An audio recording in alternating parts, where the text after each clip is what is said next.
Hello guys, कैसे हैं आप लोग। वेलकम बैक टू ऑनलाइन शिक्षण।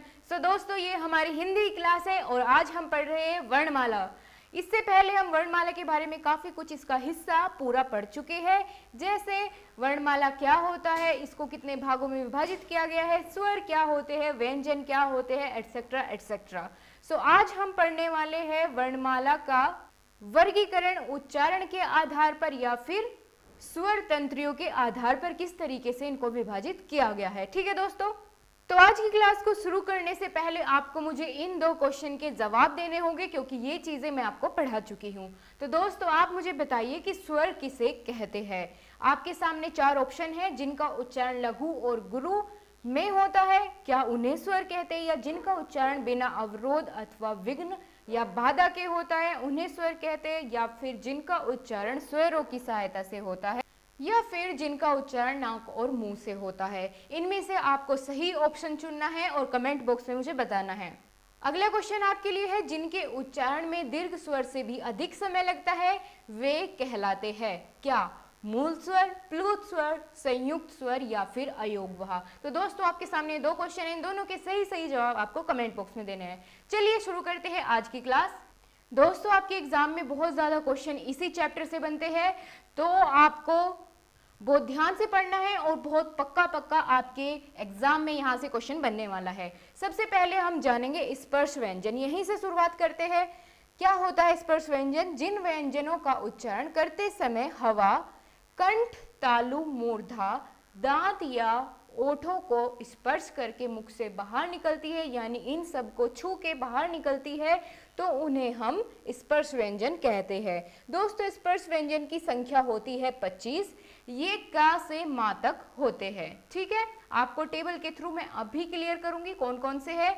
स्पर्श व्यंजन को 5 भागों में विभाजित किया गया है, और मेरे होते हुए आपको बिल्कुल नहीं घबराना है, क्योंकि मैं आपको एक एक चीज बिल्कुल क्लियर करके चलूंगी कि इस तरीके से इन्हें पढ़ना है। ठीक है, हमने अभी क्या पढ़ा कि इनकी संख्या होती है 25। कैसे? अभी आपके सामने जो ये डायग्राम है, इसमें देखिए कि एक वर्ग में 5 वर्ण हैं, जैसे क, ख, ग, घ और ड। कितने हुए? 5। ऐसे ही 5 इन 5 वर्गों में है, इसीलिए ये 25 है। ठीक है दोस्तों, क्लियर हुआ आपको 25 किस तरीके से है। और फिर इन्होंने कहा कि 5 वर्ग में विभाजित किया गया है। वो किस तरह से? जैसे सबसे पहले विभाजित किया गया क वर्ग में। जो क के सामने वाले ये 5 है वर्ण, ये क वर्ग में आते हैं। च वर्ग में ये 5 आते हैं, और इसी तरीके से इनको अलग अलग 5 भागों में या 5 वर्गों में विभाजित किया गया है। ठीक है दोस्तों, और आपको बता दूं कि इन सभी का उच्चारण स्थान अलग अलग होता है।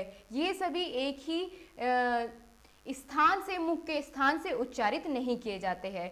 तो इनके बारे में अब जानते हैं कि किस किस का उच्चारण स्थान कौन सा है। सबसे पहले बात करेंगे क वर्ग की। क वर्ग में कितने वर्ण आते हैं? 5। कौन कौन से? क, ख, ग, घ और ड। सभी को एक एक करके समझेंगे। सबसे पहले हम क वर्ग के बारे में बात करेंगे। इसके 5 वर्ण हैं, और ये कौन से स्थान से उच्चारित किए जाते हैं, तो ये आपके सामने है इस टेबल के थ्रू। दोस्तों, क वर्ग जो है वो कंठ से उच्चारित किया जाता है, यानी इनका उच्चारण स्थान कंठ होता है, गला होता है। ठीक है दोस्तों, ये लिखा है यहाँ पे, देख लीजिए आप, क, ख, ग, घ, ड। ये 5 के 5 वर्ण कंठ से उच्चारित किए जाते हैं। क्लियर हो गया आपको? का वर्ग कंठ के लिए होता है। इसी तरीके से आप याद कर सकते हैं कि कंठ से का वर्ग वाला कंठ, का से बने हैं दोनों, आपको याद करने में दिक्कत नहीं होगी। ठीक है, अब आप मुझे बताएंगे अगला वर्ग कौन सा है, तो वो आपके सामने है च वर्ग। ठीक है, च वर्ग में भी 5 ही वर्ण आते हैं, च, छ, ज, झ, अय। ठीक है दोस्तों, तो चलिए देखते हैं च वर्ग को किस उच्चारण स्थान से उच्चारित किया जाता है। दोस्तों, च वर्ग तालु से उच्चारित किया जाता है। तालु किसे बोलते हैं? जिह्वा को, यानी जीभ को। आपके मुंह के अंदर की जो छत होती है उसका पिछला भाग तालु बोला जाता है। ठीक है, आपको मैं अभी इमेज के थ्रू समझाती हूँ। ये मानो आपका मुख है। ठीक है दोस्तों, और हमें देखना है कि तालु कहाँ होती है। तो ये है आपके मुंह की जो छत होती है उसका ऊपर वाला भाग, ये वाला। ठीक है, ये होता है तालु। तो जिन वर्णों का उच्चारण इसकी सहायता से किया जाता है उन्हें तालव्य या फिर तालु उच्चारण वाले शब्द बोलते हैं। और आप मेरे साथ साथ उच्चारण करके देखिए, आपको तभी पता चलेगा आप जब बोलेंगे, ठीक है। तो च आपने देखा आपकी जो जीभ है वो छत, जो आपके मुंह की ये छत है जो आपके सामने अभी मैं दिखा रही हूँ, यहाँ पे स्पर्श करती है, च छ ज झ, ठीक है, होता है ना। ऐसे क्लियर हुआ अब आपको ये। तो अगला वर्ग कौन सा है? ट वर्ग। इसमें आते हैं ट ठ ड ढ ण, ठीक है। और इनको याद करने का कैसे तरीका है कि जो भी सबसे पहला वर्ण होता है, इनके उच्चारण का जो वर्ग बना होता है उसका सबसे पहला वर्ण होता है ना, उसी के नाम से इनका वर्ग का नाम रखा होता है। जैसे चा वर्ग में चा सबसे पहले आता है ना इसमें, तो चा वर्ग हो गया, टा का ट वर्ग हो गया। तो इस तरीके से जो इनका सबसे पहला वर्ण होता है उसी के नाम से इनका वर्ग बन जाता है। अब हम बात करेंगे टा वर्ग की, देखते हैं इसका उच्चारण स्थान क्या होता है। दोस्तों टा वर्ग का उच्चारण स्थान होता है मूर्धा। मूर्धा मतलब आपके मुंह के भीतर की जो छत होती है उसका अगला भाग। पिछला भाग तो तालु है मुंह की छत का, और अगला भाग होता है मूर्धा। अब आप जैसे उच्चारण करेंगे तो आप देखिए ट ठ ड ढ। इस बार क्या हुआ कि आपकी जो जीभ है वो ऊपर छत में टच तो हो रही है आपके मुंह की, लेकिन थोड़ा आगे की तरफ। आप बोलकर देखिए ट ट, हुआ है ना। ऐसे करके देखिए, आप प्रैक्टिकली करके देखोगे तभी हमेशा के लिए याद रहेगा। तो अब इमेज में देखते हैं कौन सा भाग होता है मूर्धा, ठीक है दोस्तों। तो ये आपके सामने है जो ग्रीन कलर में मैं आपको दिखा रही हूँ, ये क्या है? जो मुंह होता है उसकी जो छत होती है उसका अगला भाग है मूर्धा। और जैसे कि हमने बात करी थी, पिछला भाग क्या होता है? वो होता है तालु, और अगले वाला भाग होता है मूर्धा। अब आपको समझ आया कहाँ की बात कर रही हूँ मैं? दोस्तों मूर्धा को हम मूर्धन्य भी कह सकते हैं। तो अगला वर्ग पे आते हैं, देखते हैं कौन सा है? त वर्ग। त थ द ध न, ठीक है। अब आप एक बार सबसे पहले खुद बोलकर देखिए त थ द ध न। अब क्या हो रहा है? आपकी जीभ कौन से हिस्से को आपके मुंह के टच कर रही है? तो वो है आपके दांत। बोलकर देखिए, सबसे इजी है इसको समझना। जब आप बोल के देखेंगे त थ द ध न, क्या बिना आप अपने दांत को टच किए अपनी जीभ के थ्रू बोल पाएंगे त थ द न? बोल पाएंगे नहीं ना। तो ये क्या है? दंत्य। ता वर्ग का उच्चारण स्थान होता है दंत्य, ठीक है, दांतों के द्वारा। जब आपकी जीभ जो है जिस भी हिस्से को टच करेगी उसका नाम वहीं से रखा जाता है। अगर दांत को करेगी तो दंत्य वर्ण हो जाते हैं, होठ को करेगी तो ओष्ठ्य हो जाते हैं, मूर्धा को टच करेगी आपकी जीभ तो मूर्धन्य हो जाते हैं।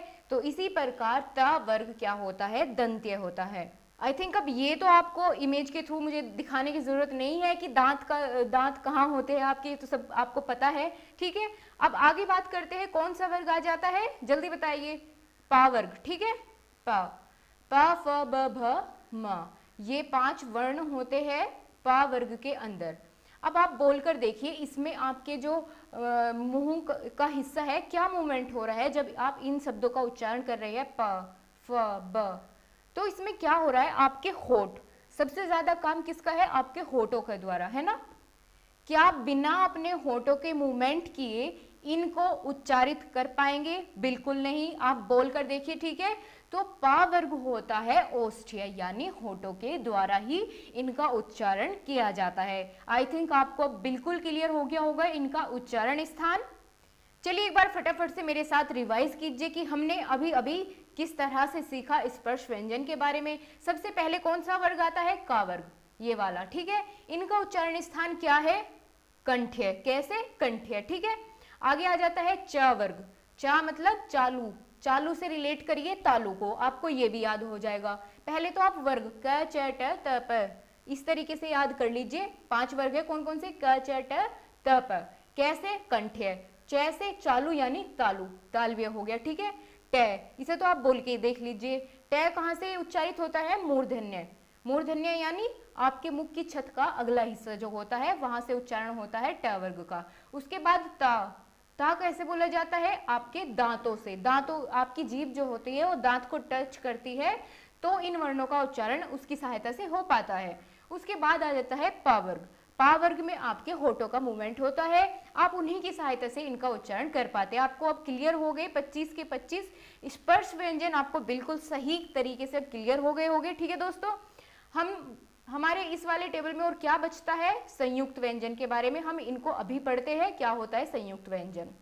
दो अलग अलग व्यंजनों के योग से बने व्यंजन को संयुक्त व्यंजन कहते हैं। संयुक्त यानी मेल से रहने वाले या फिर एक साथ जुड़े हुए, ठीक है। दो अलग अलग व्यंजन को जब हम एक साथ मिला करके लिखते हैं तो उन्हें हम बोलते हैं संयुक्त व्यंजन। और दोस्तों हिंदी वर्णमाला में संयुक्त व्यंजन की संख्या कुल 4 होती है। कौन कौन सी?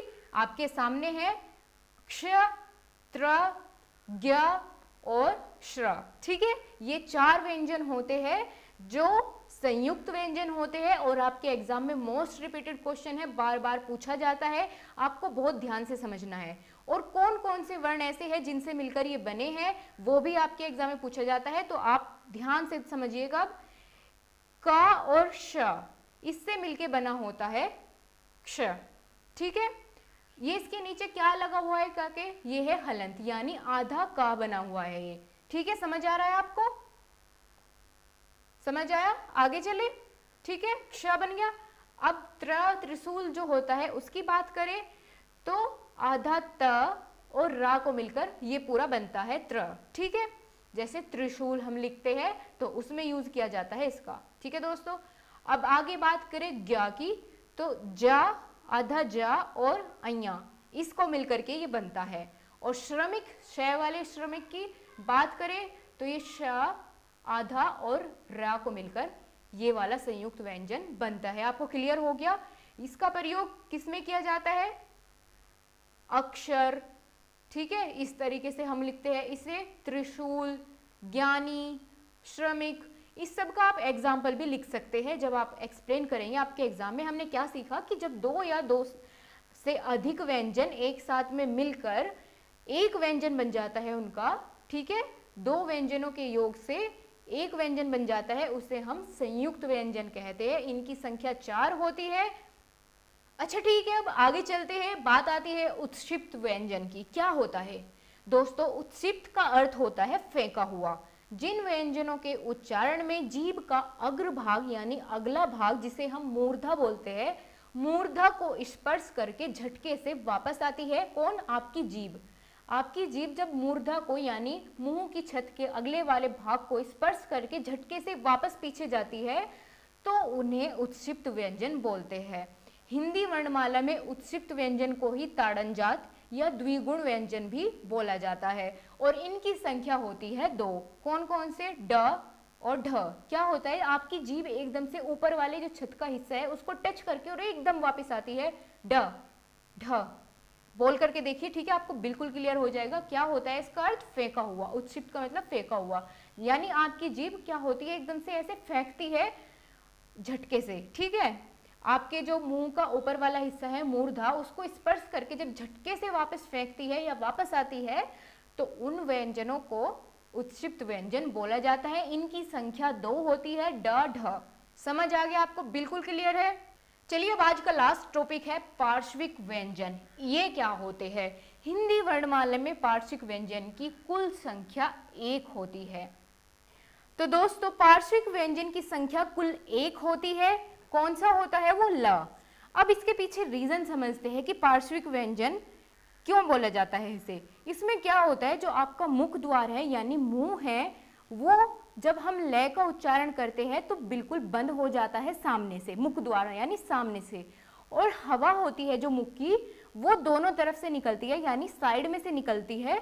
मुंह में सामने वाला एकदम हिस्सा बंद हो जाता है ल, क्योंकि वहां पे आपकी जीभ जो है वो मुड़ के वापस मुड़ के और उसके सामने जो है अड़ जाती है, ठीक है, और उसके साइड में से फिर हवा निकलती है, ठीक है। आप बोलकर देखिए ल, तो ल बोलेंगे क्या होगा? मुख द्वार बंद होगा और वायु बराबर से निकलेगी, ठीक है, इसलिए हम इसको पार्श्विक व्यंजन कहते हैं। अब आपको समझ आ गया? ठीक है दोस्तों। ओके फ्रेंड्स, आज की क्लास को यहीं तक रखते हैं। कल हम पढ़ेंगे वर्णों का उच्चारण स्थान पर्यटन के आधार पर, ठीक है, पर्यटन के आधार पर किस तरीके से वर्गीकरण किया गया है व्यंजन का, उसकी बात करेंगे। ओके, आप सबको क्लियर हुआ? ठीक है, अपना ध्यान रखिए और वीडियो लाइक करिए अगर अच्छी लगी है, समझ आया है। चैनल पर नए हो तो सब्सक्राइब करना बिल्कुल मत भूलिएगा। आशा करती हूँ आपको बहुत अच्छे से सब कुछ समझ आया होगा। दोस्तों, अगर कोई भी पॉइंट आपको नहीं समझ आया है तो कमेंट बॉक्स में ज़रूर लिख भेजिए, और अगर आपके कोई भी सुझाव है तो हमारे साथ ज़रूर शेयर करिएगा। और हमारे टेलीग्राम का ग्रुप नीचे डिस्क्रिप्शन में मिलेगा, आप उसको ज्वाइन कर लेना। और फिर अगर आपकी कोई क्वेरी रहती है मैं आपको अगली वीडियो में उसे ज़रूर एक्सप्लेन करूँगी। थैंक यू, अपना ध्यान रखिए, खुश रहिए।